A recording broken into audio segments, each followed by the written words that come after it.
Hello and welcome to a Arena FPS video, which is going to be a look at the new UT patch which came out last week on the 23rd of January. Now I have a special guest with me today, Cafe, who I used to do some of the podcasts with, which were a lot of fun. We should probably do those at some point in the future. Unfortunately, we are missing Tim today. How are you doing? Oh yeah, I'm doing good. How are you? Yeah, good. Excellent. So let's get straight into the video. The first thing that I'd quite like to talk about in the new patch is the major features. I'm not going to go to every single little thing, but the two ones that kind of stuck out to me as someone who's not been so into the scene recently is Flag Run, which is a game mode which was added to like the quick play feature. Do you want to talk about that quickly? Yeah, so basically Flag Run's been a part of the game for a while. The biggest difference between this patch and previous patches is that they've added it into the stock rule sets. So if you go into a server or if you hit quick play, you can actually play Flag Run now, and you no longer have to create a custom game to do it. And their reasoning behind doing this was they said that it's ready for feedback. So I guess it's reached a point now where they feel like it is, a game type that can stand on its own. So they've kind of made its own section to actually play it for quick play. Yeah, it's really interesting as well. One thing I did like about it is Zacubus, which is the guy who does the videos for them, gives you a quick overview of how the game mode works at the beginning, because it is a little bit complicated. It's not quite as straightforward as something like Duel. And he goes through... There's a lot of things there going on, yeah. Yeah, exactly. I mean, between like having... so the most simple form of explaining Flag Run is that there are two teams. One team's job is to defend their base, and the other team is... job is to take the flag from their base into the enemy base and get it to a capture point. And once you touch that capture point, it's pretty much instant. But along the way, there's a lot of different mechanics that they've added that kind of enhance it a little bit. So there's this idea of rallying where there's rally points so that you have your initial spawn way back at your base where the flag is, right? And that spawn is available the entire game. But then there's rally points where if you stand on it for maybe couple seconds, like 5 seconds at the most, you can actually rally the rest of your team to that point as well. So you can kind of concentrate your attacks a little better, so you don't kind of trickle in anymore. Like you move to the rally point and your whole team will spawn in on you, basically. So it's kind of like a squad system in a way, but it's fixed to a point, and you could stop the rally too if like you're around. So if you spot the enemy rallying, like they're pretty easy to hit because they have to stay in this little circle. But yeah, I mean, that's one change that they made. Mostly though, it's, you push into the base, there's typically multiple paths, and they've actually, like, one of the more interesting parts about the game is they've really fleshed out the audio system in it. So there's not really as much communication that's necessary to play it in like a public server. So say that like, you're on defense and there's an area called stables, let's say, and there's nobody in it. The game will keep saying like, somebody guard stables, and like, you'll have to move over there and go defend it. But so, I mean, I think that's one of the more interesting things that they've added into it is they've really kind of fleshed out the audio. For me, though, I think the real star of this patch, though, isn't Flag Run. It's called Flag Invasion. And that's a bit different. We can maybe talk about that later. Yeah, I've had a quick play of Flag Run just versus bots, like just before making the video, and I was pretty impressed. It felt a little bit like a much more cleaned up version of Shoot Mania, or there's a game mode in CPM May called Capture Strike, which I had a lot of fun with when I played that. Like it's definitely really interesting, and I could see it appealing to newer players or more casual players more than, well, maybe not more than like more competitive players, but it definitely has that kind of complexity we see with the modern.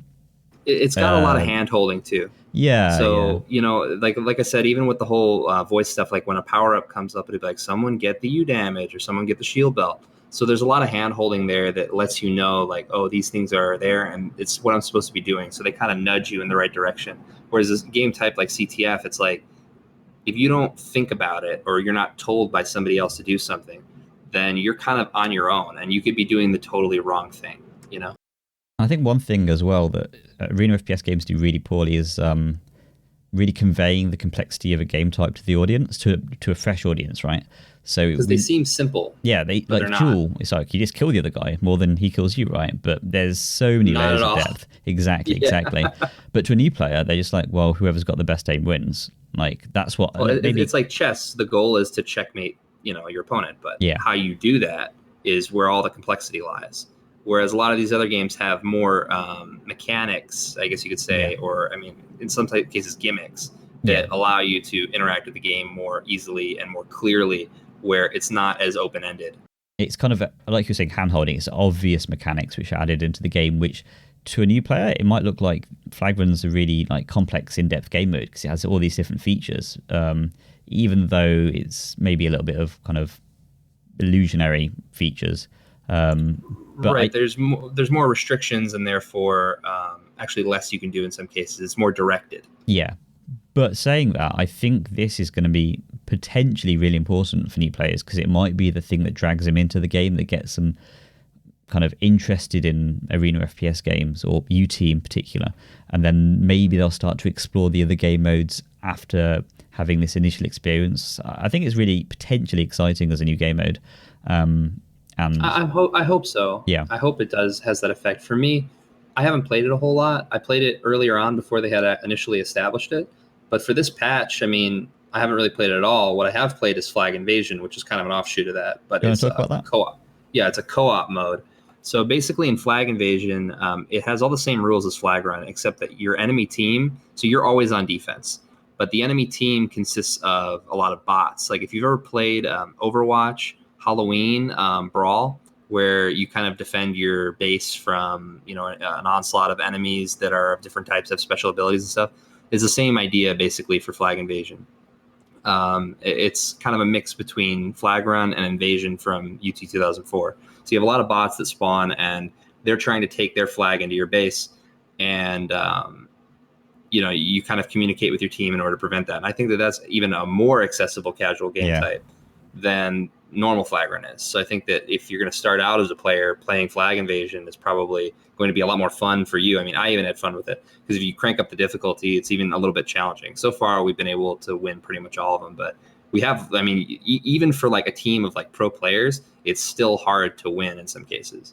But I guess that's like a good method to get into the control scheme, getting used to the movement a little bit in a way that I know the tutorials are there, but tutorials always feel like you're doing it for the sake of the tutorial, right? Exactly. Yeah, and you can like make them as interesting, inverted commas, as you want, but it's still, you're not really achieving anything. Whereas if you're like blowing like alien heads off, or however, I've not played it, but however it works, if you're doing something a bit more meaningful, I think that's a much better way to get people to learn the weapons, learn the movement, and all that kind of thing. Well, like we were talking about earlier before we started, was the idea of single player games kind of fulfilling that role prior to these main, big time FPS games like Quake and Quake 3. I mean, prior to Quake 3, I mean, all the Quake games had single player campaigns. Yeah, exactly.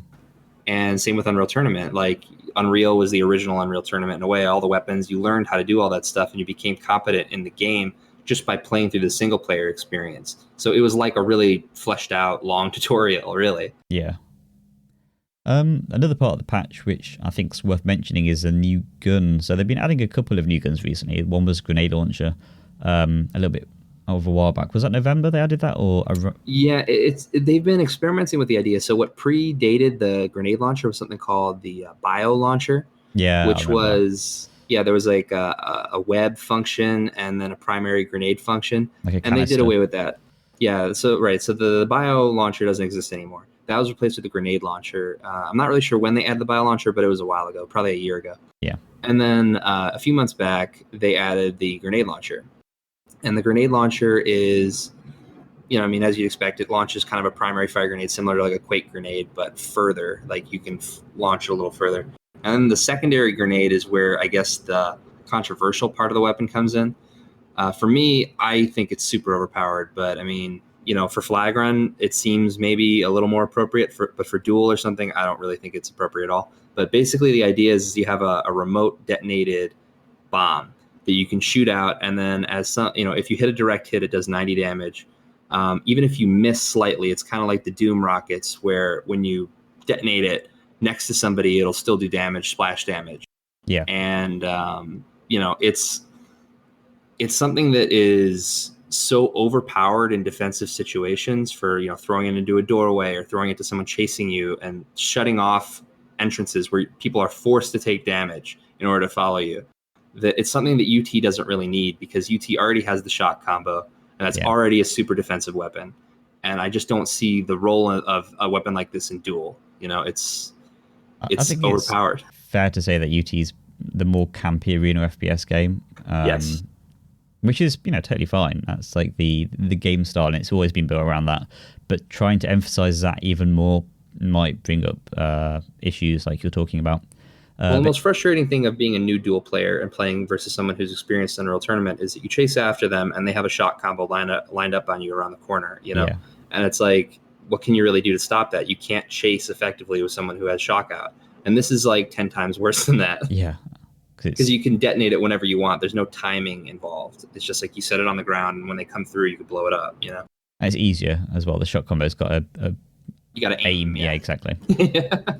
But the new weapon in this patch is this lightning rifle, which they said it isn't meant to be a replacement of the sniper rifle, but there's definitely a lot of overlap. So essentially it has two fire modes, primary fire, which is a projectile that does 60 damage, but over time, once it hits them.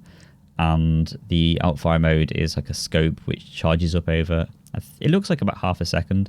And then when it gets to full damage, it does a full powered shot, which does, was it 80 damage, did you say?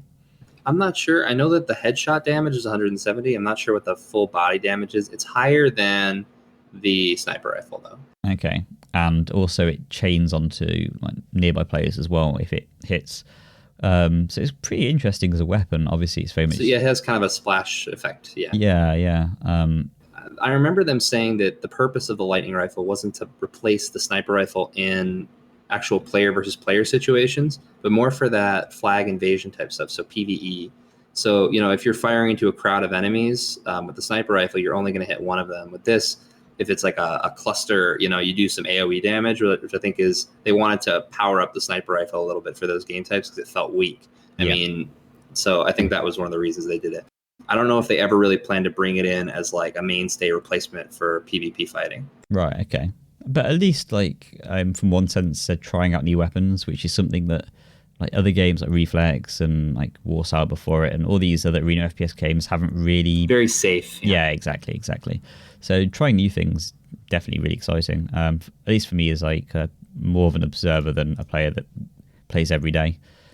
It's definitely worthwhile to try new things. I'm not going to ever say it's not. Yeah, I would say that some of the things they've chosen to do, I might not have chosen to do. Yeah. Like, I don't know if you've tried the minigun recently, the Stinger. Oh, I've not tried it recently, no. Okay, so so you probably remember the secondary fire used to be like a stake, like a big spike that you like fire shards. out. Yeah. Not that way anymore. So you don't fire shards anymore. Now you fire these exploding projectiles that when they get within a certain distance of somebody, they explode automatically. Okay. So you can miss pretty badly with these things, right, and still do damage. And it's low damage. It's only like 11 damage. So, I mean, you got to hit somebody pretty for a pretty long time to kill them because you start with 25 spawn armor now. Right, so, okay. I mean, you got to hit them like at least 11 times or something to kill them. More, I think 12 times. But so it's a lot of it's a lot of hitting you need to do. But the thing is, though, is that it just feels cheap. Like if you're ever low on health and somebody has one of these things, I mean, you're pretty much dead. Like you can't compete with it. So it's like you're not really going to see a lot of 1 HP mega kills or something anymore, because it's just not really easy to do anymore if the players you're up against are smart and know you're low and have a minigun, right? Okay. I think we should maybe move on to another topic, which is slightly less to do with this patch in particular, but more the state of the game in 2017. And something that I kind of was thinking about the other day is how UT was originally announced in 2014, around April, I believe, late April. And the FPS scene has completely changed since then. We've got Overwatch, we've got Paladins, Quake Champions is on the horizon, Diabotical has been kickstarted, Reflex is kind of going along. I don't think it was even around then. It certainly wasn't available to the public. And now UT is in this position where it's got much more competition than it potentially had back then. Like back then it was basically just Call of Duty, Battlefield, and Counter-Strike on the PC, right? And now there's a much wider plethora of games. So people looking for the more niche experiences, like there's a lot of new challengers. How do you think it's potentially gonna like fit in there? Well, I think that any growth of the FPS genre is good. I mean, we've been able to see that in the MOBA scene that although there are multiple MOBAs, they all kind of have developed their own player bases. I think that a rebirth of the FPS player is important because you need people out there who have the Twitch mechanics, that understand how to use weapons, whatever, in order for it to function. And I think that what FPS games of the past had that modern ones don't really is a lot of single player experiences that kind of tie into those games as well. Okay. Like we don't really have that anymore. So a lot of, everybody who's out there who's never played like an FPS, an arena FPS before is like a complete and total noob. Yeah. Like they don't know how to use the weapons. They don't know how to move around. Like they suck. And like there's any sort of games that will get people into that mindset of being an FPS player, I think will help UT. But it'll also help everyone else too. Yeah. There's more competition, but there's definitely more interest in FPS on the PC platform. Like Doom was huge, right? It was like a bit of a shock for everyone that it was as good as it was. And I think people are probably going to be like gagging for like really good like FPS experiences on the PC more now than ever. And hopefully like Arena FPS can be a decent contingent within that. It's not just going to fall by the wayside to the like basically Blizzard, right? At the moment. Yeah, I think the biggest problem with the Doom single player and multiplayer is that they were too different. I mean, at least in my experience, like two they different didn't really play the same. Yeah, they didn't play the same, and therefore it didn't really provide the same level of preparation for players who played the single player to go online and then play the online, right? Yeah. Like Doom was never really a great online game though, to be honest. Oh god, no. Yeah. It's more the single player that I'm thinking about when I think about Doom. Yeah, also in terms of like 2017 and like the current state of UT, ESL tournaments kind of, was it last year they started kicking off? Or was it, I think it was. Yeah, it was I think it was last year. It was maybe April of last year. Yeah. So early-ish last year we started doing them. And they still go strong? Yeah, so I mean, we've had a few recently. We do it typically season-based, so every season, we've had the summer, spring, fall, and winter, whatever. And each one, I think starting with spring, summer, fall, winter. So we've been doing it for about one solid year now. And every time, like we've been kind of, doing a different game type. One of the mainstays originally was we would do 2v2 TDM and duel. Mm-hmm. And 2v2 TDM kind of fell out of favor because, TDM in UT4 wasn't very fun. Yeah, I think the biggest problem with it is that the starting weapon was way too powerful. Yeah. So, I would be able to go and just hit scan people from across the map with it and be doing like 25 damage per hit. And it was just like, what the hell? Like, this is too powerful. There's no real control element. I can easily regain control from being at a disadvantage just by respawning and having this gun. So it wasn't very good. That kind of fell apart. Duel, I think, still is one of the only things that people still play regularly from the start. Bigger game types like CTF, we just didn't have a player base to be doing like pick yourself teams. We want to do some drafts, but ESL site doesn't really support that. So we'd have to kind of do like a bootleg version of it, like where we'd kind of pick teams in advance and then make the teams on the site, Right, okay. And I mean, ESL isn't really designed to be that way. It's more supposed to be like you have your team and you compete with your team, not we draft teams and whatever, right? So. Yeah. But I guess it's important to like keep that like competitive scene running because it is definitely like a mainstay of the Arena FPS game. Like, I think genre, if you don't have the competitive scene going, that's a really bad state for the game to be in. Yeah, definitely. Like if that's dead, then I just don't think that you're really going to have the development on the higher end for the balance of the game and like, just having the mods there available. Because I mean, every game basically that it was played in the past had more competitive mods. Like we added hit sounds and bright skins or whatever. And I mean, I don't think we're going to be doing bright skins, but we've done hit sounds and we've changed the respawn timer and stuff because like, we just want the game to be more suitable for competitive play. Right, yeah. And if your competitive scene's dead, that's a very bad sign. Yeah, definitely. And I think it's something that actually like the genre does pretty well. Like Reflex, like for the amount of players it has, the competitive scene is pretty active. And like whenever we streamed like tournaments, we've had really good response. And the same with Quake Live. And I think even like Warsaw, like the very small Arena FPS games, like in terms of player base, like having a healthy competitive scene is like really something these games do very well.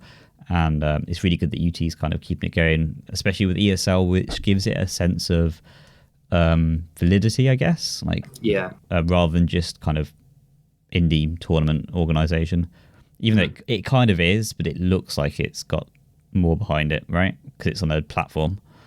Yeah, I mean, it definitely looks like it's a more, I guess you said like a legitimate tournament. It's not just like us hosting it or our community hosting it. It's a big, well-known site that's hosting it, where anybody who goes on the ESL website can see that, oh, hey, there's an Unreal tournament on the site and is active, and we can go play a tournament for it. Last time, I cast one, we actually had a Counter-Strike team that signed up, really? just random Cool. guys. Yeah. I mean, they tried their best. I mean, and they're good Counter-Strike players, but it was too much for them to compete. Right. You know, I mean, I think they got like 3 frags the entire time. Jeez. But again, it's like that's the kind of stuff we're dealing with as arena FPS players. How do you grow a game that is so difficult? Right. Yeah. And the skills so transfer, like I've recently been playing some Counter-Strike with my mates, and the skills transfer pretty easily, actually. Like in Counter-Strike, I've been getting a hang of it pretty quickly, but I would imagine going the other way. Going the other way. They don't have any They don't have movement. They don't know how to do any of that. Yeah. And even like the abstract stuff like eye to control, like that doesn't even exist in Counter-Strike. Like map control, sure, but like eye to control, it's more positioning. Yeah, exactly. So it's not the idea of like, okay, I need to control the items and keep my opponent from getting them. It's more like, how do I position myself to shut down advances in certain areas, and how do I learn the flashbangs? Also, it's a different type of skill set that is not at all transferable to UT, whereas aim, I think, is the only thing that kind of goes in between the games very easily. Yeah, exactly. Something we were talking about before, and it kind of leads on well from you just talking about the game modes, is where UT is going in terms of like its pre-alpha state. Because when I was on a Reddit thread the other day, I saw some people complaining that, it's been in pre-alpha now for almost 3 years. And something that you brought up I thought was really interesting is how it feels like it's beholden to not having a game mode that it can call its own, right? I feel like the developers don't want to really ship it with the original game modes, and really like FPS game modes have come on quite a long way since the original UT. Like I know Overwatch is pretty much like TF2, but even then it adds this layer of not artificial depth, but it feels like there's polish more and exactly the voiceovers, the sound design in Overwatch is excellent. And I think that's what really kind of elevates these game types to allow people who suck basically to play at a level that's respectable. Because in the past, we would have to talk to each other with communication. We would tell each other, oh, hey, the flag carrier's here, whatever, you got to do this. And we were a stand-in for all those systems. Now they're automating a lot of those sound systems so that people can actually get into the game without really being like knowing what the hell they're doing, knowing the call outs. They don't need to know any of that shit. Like they just know that it, the game tells them, right? So I think that really enhances it. It's where we were talking earlier, like if you play CTF, like if you don't know that you're supposed to be playing defense and what the call outs are and how to communicate with your team, like you're going to be really bad. And so like Showdown is a more directed game mode that I think they've managed to pull off with previous iterations. Like there was not Showdown, Flag Run. Showdown was a previous game mode. Flag Run's like a more... Showdown was kind of their predecessor, like their experimentation game type that I think was not very well received.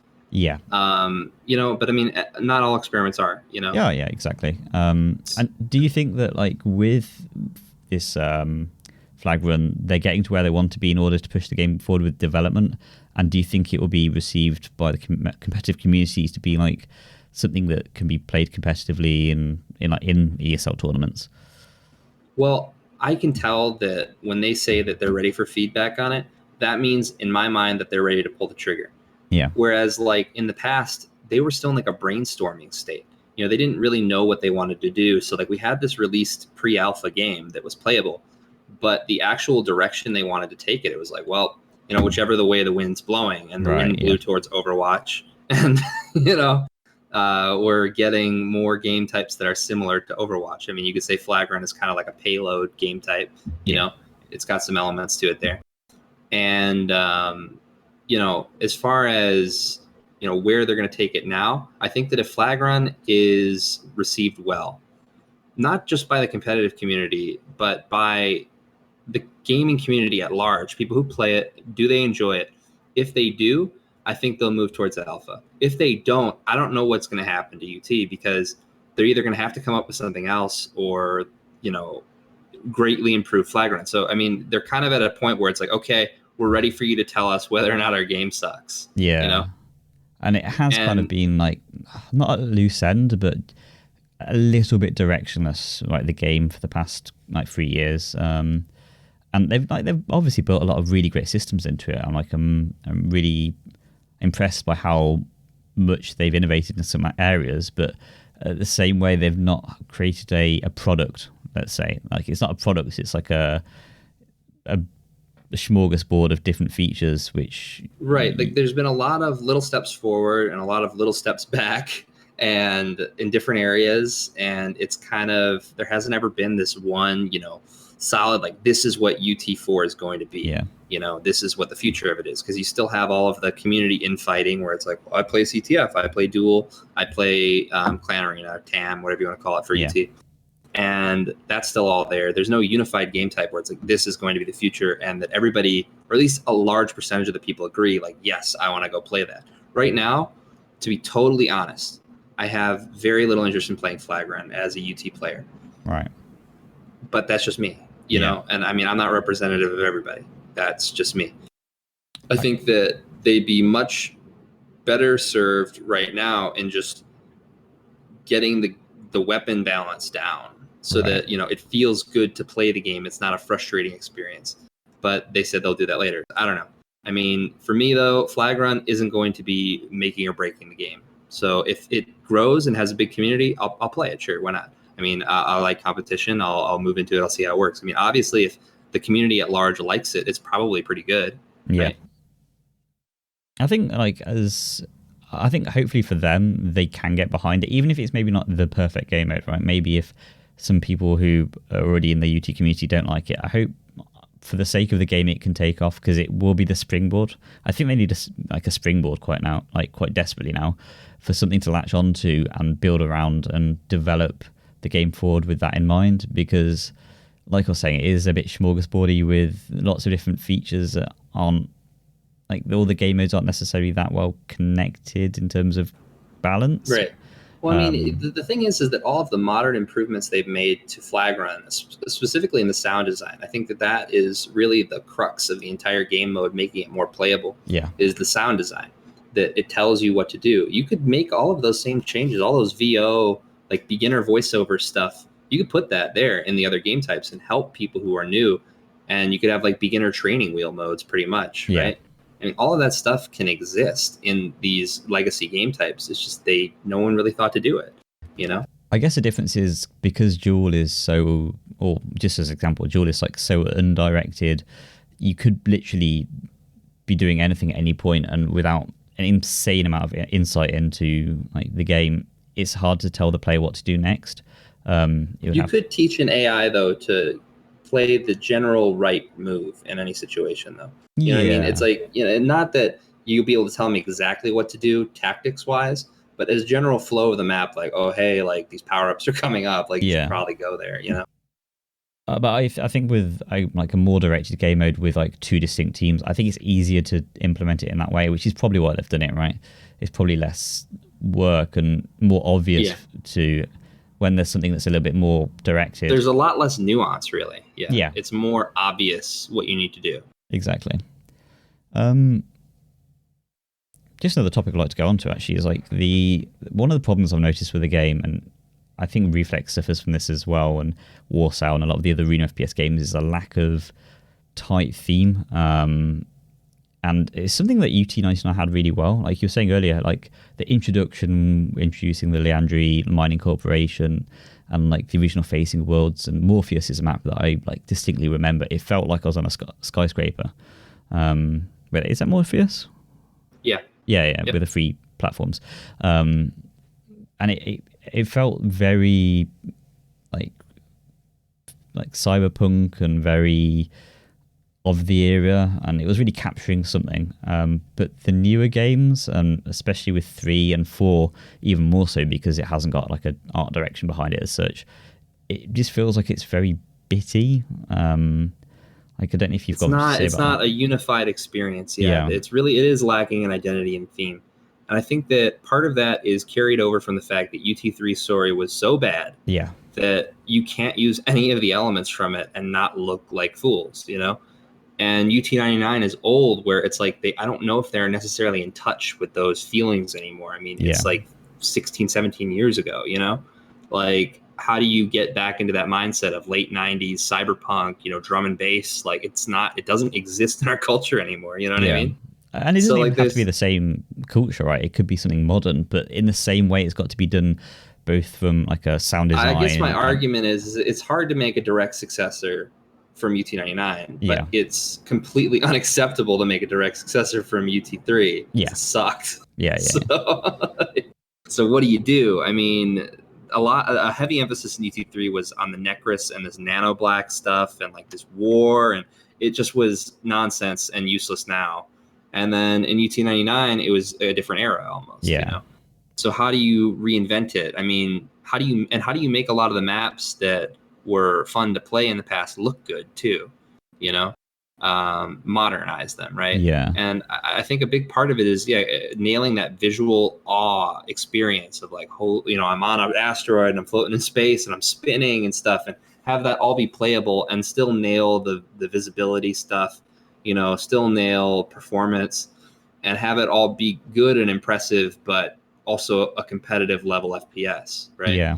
What a lot of people forget about 99 is that game performed bad back in the day. Oh god, yeah. It performed bad, and you know, people have different standards, so I think it's harder to hit that, you know, that target now, right? Yeah, and I think it's not necessarily even graphical fidelity, because obviously 99 was incredible at the time, and now it looks to, if someone's out there is like 16 or something watching this, it looks cool, but like back then it was literally jaw-dropping. Like some of the first ever 3D games we played, like with Half-Life 1 and like Quake 1, 2, 3. But these days, just how it elevated all of that beyond, you know, I mean, UT was way better looking. Oh god, yeah. I think, especially with like stuff like water and stuff. But anyway, that's a completely different topic for another day. But like creating an atmosphere which is incredibly impressive, it doesn't have to necessarily be graphical based. It's really just a combination of sound and art and geometry and all these things that come together and just create a very tight-knit experience. And I think it's really lacking that. If Overwatch has taught us anything, that you can in order to create a really popular multiplayer game, it has to have a very good theme to it. It needs to have something that you can latch onto as a player, and like even outside of the mechanics of the game, you want to be in the game, like in the game world. You want to experience the game world, and I think we haven't got that with the new UT, and that's something we definitely had with 99. What's weird about UT in general, just going back to 99 though, is that, and 2K4 and all those other games, is that one of the contradictory things about that idea with UT is that you would go from playing in, a dry or a submarine dock or something, right? Yeah. You know, in November, and then you'd go into a castle in space or a bunch of lava around, like Lava Giant or whatever, and then you'd go on an asteroid in orbital, or not orbital, but in Facing Worlds, and then you'd be on an orbital station. Orbital is like you're all over the place. Yeah. And then in 2K4, like you're in pyramids and stuff. Yeah. And all kinds of different crazy. So it's like there were so many different experiences to be had that there was I think that one of the unified themes of the original Unreal Tournament was that there was no real like overall arching design or artistic direction. I think that, but there was, though, oddly. I just can't pin it down. You definitely know, hard to put a finger on. Yeah, it's like you can't you can't necessarily put your finger on it, but there was an overall feeling that united all of that weird content, right? Yeah, definitely. And the same goes for how do they hit that again? I don't know.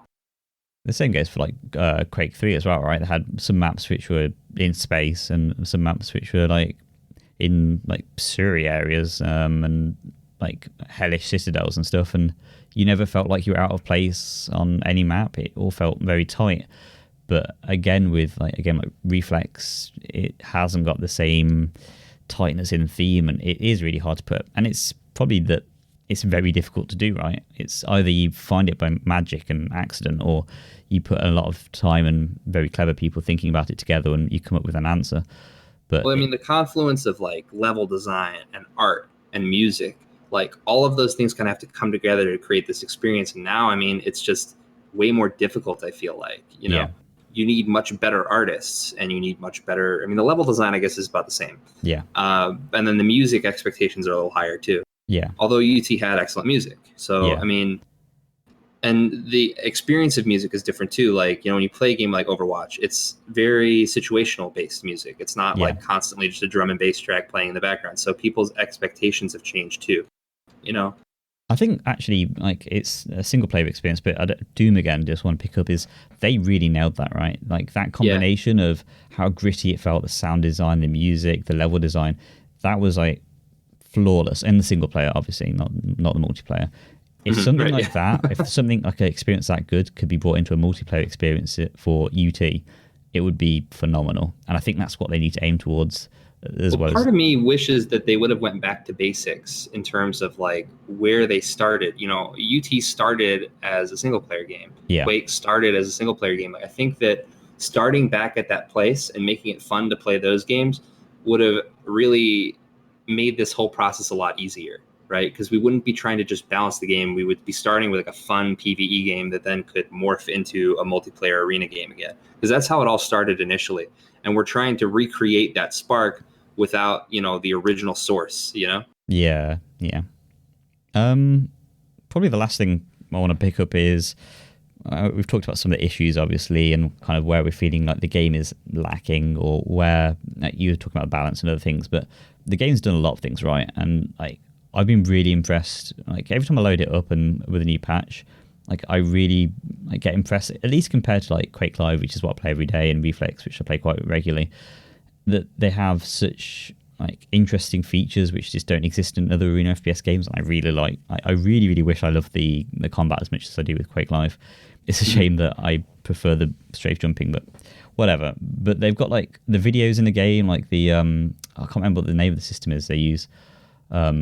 But a good example of that is the beginning of the flag run. Like, it shows you a video of what's going on. That's just revolutionary. At least not within gaming as general, but within arena FPS games.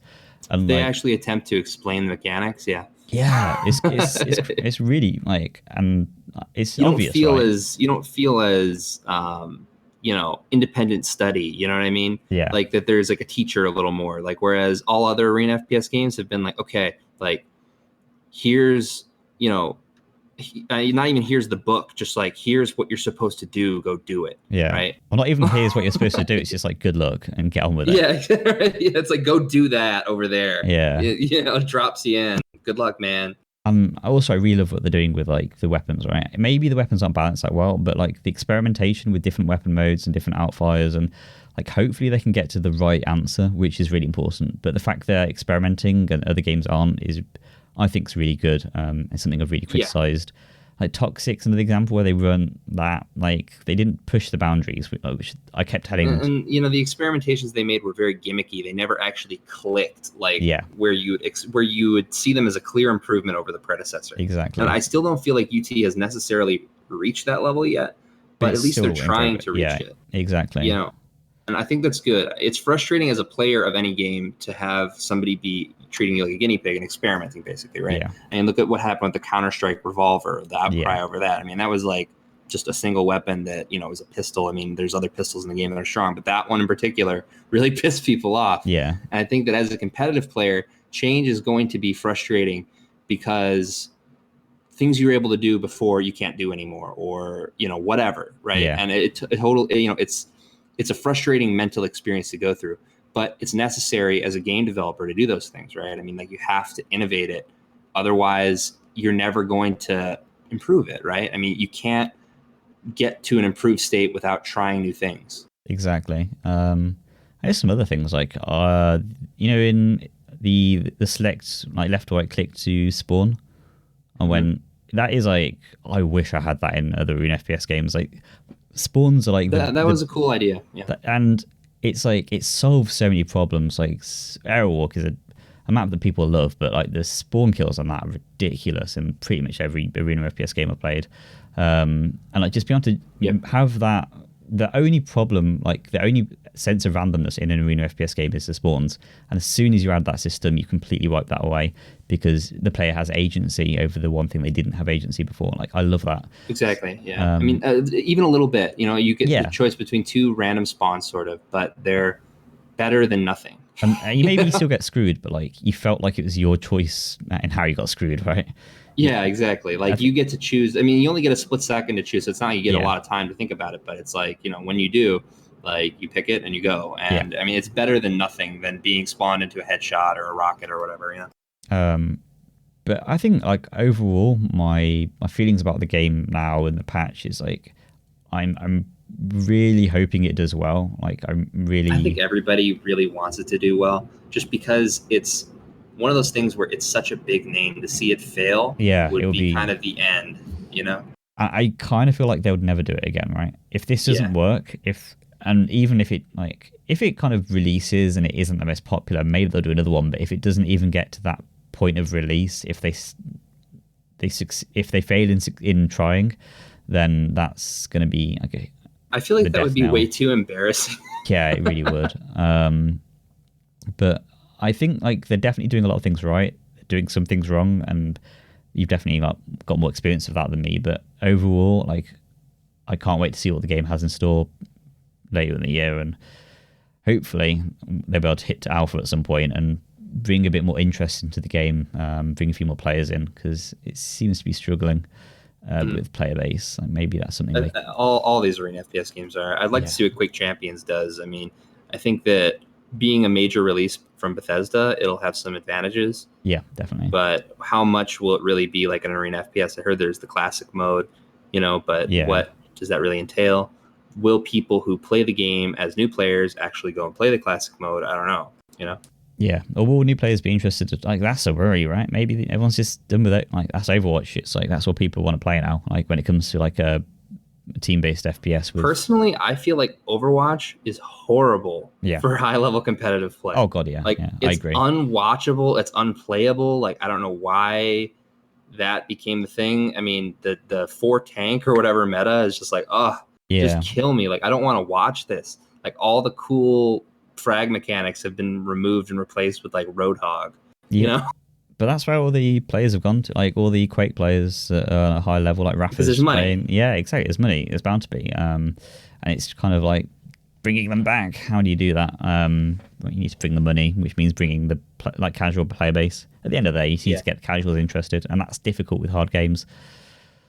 That's why I always thought that the key to getting another competitive FPS game that was an arena shooter successful would have been to do an MMO, so that you would have like a single player game essentially that's an FPS that's co-op massively, you know, multiplayer online, and then you would have arenas like WoW has. So you'd have like a CTF arena, a dual arena, whatever, where people would go and they would queue up and they, you know, in the world and go play it, and that would allow all the casual players to have fun in their PvE stuff, and then you'd still have a very vibrant PvP scene, you know. Yeah, I could see that. I think that would be really the only way to unite those two things in like a modern way, would be to have a big PvE game supporting a smaller PvP community.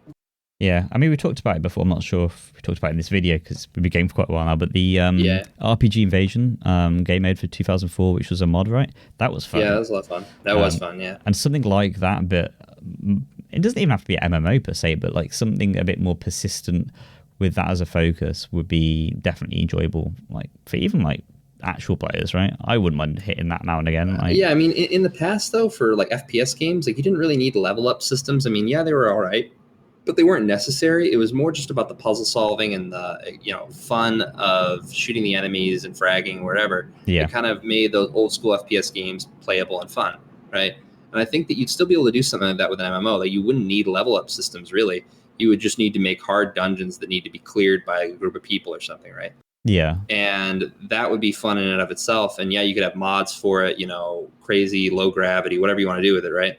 But then you'd also have this PvP community that's supported by this much bigger PvE community, a casual base that supports a smaller competitive base.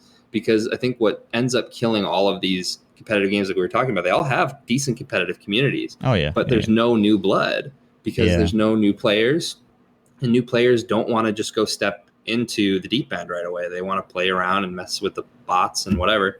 And a lot of them never get to the stage to come play with us, you know? Yeah, that's very true. I guess you're kind of describing Warframe in a way, right? But that's obviously a third person, like. Yeah, probably. I've never played Warframe, but it's kind of a loot based MMO-ish game with like you go on like groups and stuff. It's pretty fun.